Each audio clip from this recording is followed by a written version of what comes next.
which case that impressed you the most from the origin of the change.org? The demonstration of the sort of most impressive power early on was actually around corporate campaigning. It was Bank of America. It's the largest bank in America and one of the biggest in the world, and they decided to add a $5 fee to use your own bank card on a monthly basis, and it frustrated a huge number of people that normally wouldn't be able to do anything about it. But a 22-year-old part-time nanny, this woman named Molly Catchpool, she's working 2 jobs, she doesn't have the money to pay this, she's frustrated. She starts a petition on a whim, ends up getting 300,000 people to join her, to condemn Bank of America, gets thousands of them to go offline, to protest, to pull their money out of Bank of America, gets huge media exposures all over national press for weeks. And after about a month of campaigning, in which she is everywhere on TV, the biggest bank in the country changed its policy, retracts the $5 fee, as do every other national bank in the U.S. that was also considering the same fee. It's an incredible demonstration of how everyday people can do extraordinary things. Was that the case that most surprised you? Yeah, actually, this is the first campaign that surprised us. We didn't think a 22-year-old nanny without a full-time job could actually help to change the policy of one of the biggest companies in the country.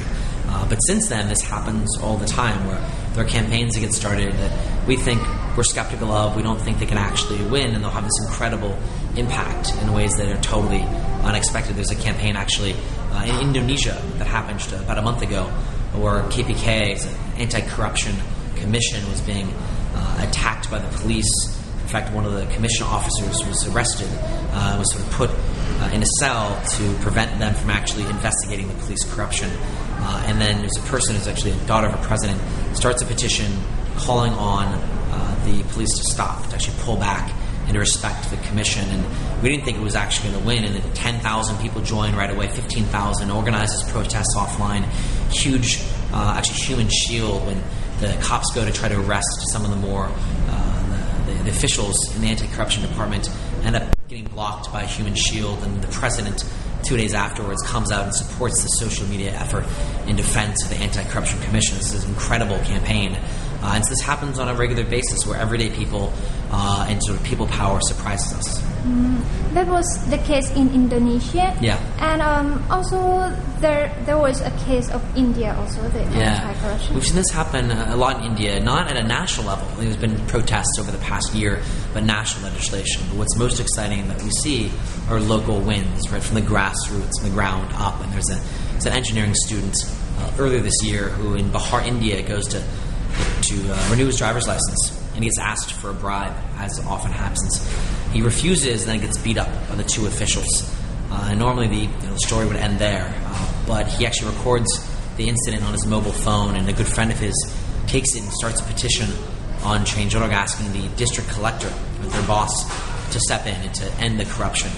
And look, this is an everyday experience. It wasn't a surprise to anybody, but what was a surprise was the public shame that district collector would face, because 440 local people signed the petition, gets some media exposure locally. They called the district magistrate and embarrass the collector in public, and because of that, in reaction, he actually apologizes. He suspends the 2 officials. He passes a small commission inside the department to root out corruption and makes this public commitment. It's an amazing demonstration of everyday people starting small campaigns that lead to broader change, because in reaction to that, it wasn't just 1, but then 2, and then 10, and then dozens, and soon hundreds of people around India starting local campaigns on individual acts of corruption. There was a campaign asking you for a change also, right? So there's a lot of people that ask me personally, Ben, for changes. Some of them are users who ask for new features, and some are staff members. We have 170 staff. And one of the campaigns that won about a year ago was my staff was frustrated that we had big jugs of water that were sort of brought in by major trucks that were not healthy for the environment. And I get petitioned by someone on the team to change this, to make it more sustainable, to use a plug right in the drain system in the office. And we were busy, we were doing a lot of change, a lot of good, and I figured this wasn't a big deal until he sends this out to the entire staff, and staff starts signing and starts spreading it on Facebook and Twitter, and my mom sees it on Facebook, and a bunch of people tweet it out. And so after about 6 hours of campaigning, I ended up giving in, and I decided to change the policy and to actually get new water that was sustainable. It was a great illustration of even people at Change.org can be influenced by petitions. It was only 6 hours, right? 6 hours. You see this happen on a regular basis. Well, issues that people have been trying to fight for a long time. There's a case actually in Thailand. There was a 32-year-old mom who regularly would travel with her son up northeast on chartered bus, and found that she was frustrated because there was violent films all the time on this bus. She would write letters and not get a response. But it was in a few days of starting a petition on Change.org that was joined by many people to ask the CEO of the bus company to remove the violent films, that things changed, that he actually made a public commitment to do this. And so it's a really exciting dynamic of things that used to take years or months will now take days and sometimes just hours. What is the uniqueness of the campaigners in Thailand? I think what's unique, what we've seen and are really excited about, is it's not always just about politics. It's not about divisive actions that are really controversial. It's about just everyday issues that impact people's lives. One of the campaigns that recently won on the site was around potholes in the city. There's there's metal grates that are over the potholes that are damaged, and because of that, they're ruining tires of bikes. And this has been attempted to be fixed for about a year, but a bike coalition started a petition asking the local government to fix these. And it was only after a couple days, in direct response to this, that there's an announcement that this is going to happen because of this petition in large part, as well as the great organizing that was happening around it. This isn't a huge issue of social justice. Isn't the kind of thing that is changing government, but it's a way that's changing local people's lives and leads to small change every day. Do you think campaigners in Asia are different from the Westerners? Could you please compare, for example, the Thai campaigners and people in the Southeast Asia or in Japan? Yeah, so I think one of the differences we're seeing culturally is just the behavior of people and their engagement in civil discourse. So I think in Japan, for example, there's much more of a sense of kind of community and desire to not stand out, to not necessarily criticize too aggressively authorities or other people. I was thinking in civil societies that are much more actively engaged in sort of disagreement, that have sort of a lot of history of social movements and civil kind of participation, you end up having a lot more kind of direct asks for change. I think in Thailand you see this where there's a much more direct desire to ask for change than there might be in other countries because of the history of sort of social engagement. What are your plans for the Change.org in Thailand?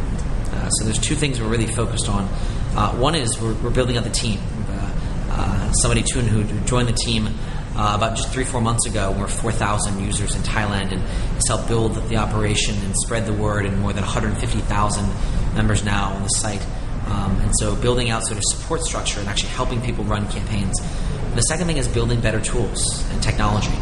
Right now we have a very strong petition tool, but want to build the ability to take that petition, to make it even easier to organize offline, to reach out to the press, and to go mobile, to use all the tools that we have on mobile phones. And so those are the two things I think will help to go from 150,000 people to many more hundreds of thousands of people in the next few months.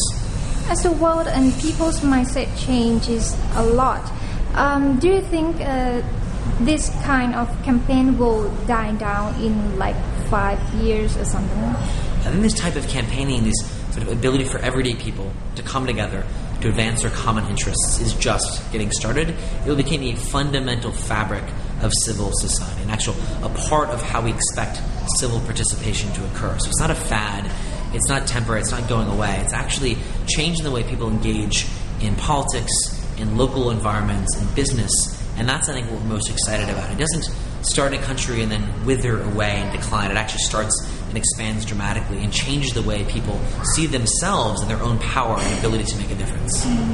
Do you think such campaigning can cause the people to be more assertive but tend to have conflicts against each other?